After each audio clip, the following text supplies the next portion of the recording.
Zoe Barrett with the Taffy chapter at Abilene High and Abilene ISD in Abilene, Texas. My project is for proper and common nouns directed towards the second grade audience, and this can be used as a review or a teaching method to introduce the chapter or just help with the test upcoming. And so with this project, the students will have to divide the common and proper nouns into each section. And with this, I have created nouns, and they have Velcro on the back, and they will connect to each column. And so with this, you can easily use this as group work, or you could do it partner or teacher and student one-on-one. With this project, you could easily use it to introduce the nouns, and how you would do that is you lay these out on the table, and the student would have to come up and they pick a noun, and you'd have to explain to them the difference between the nouns. So with the proper nouns, it would be they have a capital letter, and you'd have to capitalize it in a sentence, and it is a name, a label, and a title. So this would easily go in the proper nouns.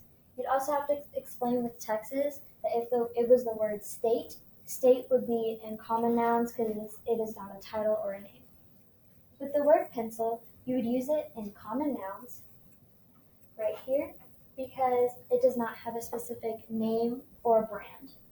So easily, I have printed out these nouns, and with these they have names, and this one is Miss Smith, and if they have dyslexia or they cannot read it correctly, there's a picture of a teacher with a chalkboard on the side.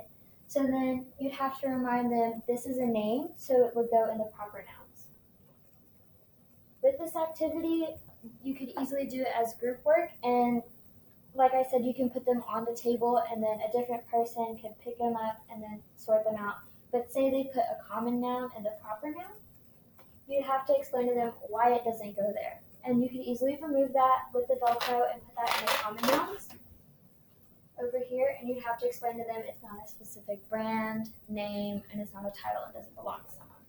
So with the name Nike, if they couldn't read that, then you'd see the check mark over here, and then you'd have to explain to them it's capitalized in a sentence, and it has a capital letter right here, so it's a name and a company and a title, so you put it with proper nouns. The other nouns that I have right here, they also have pictures. All of these nouns have pictures. And so you'd lay them out on the table as well. And if it's one-on-one teacher time and student time, then you could pick them up. If they put them in the wrong section, then you can explain to them why it was wrong, and you can move it around. It's very helpful with interactive learning. So I have the word house right here, and it would go under common nouns because it does not belong to someone, and it is not a title. And so you'd have to explain if they got it wrong that it does not have a capital letter in a sentence.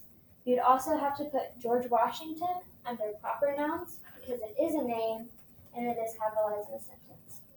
I have the word dog here, and it will go under common nouns because it is not a capitalized letter and it is not a name of the dog. I have other nouns in here, and this one is car. And say that the student is struggling a little bit and they can't read the word, or they don't understand the picture as well and they're a little bit behind, and you have to tell them, well, look in the beginning. If there's not a capital letter, then you could easily sort that into the common noun area.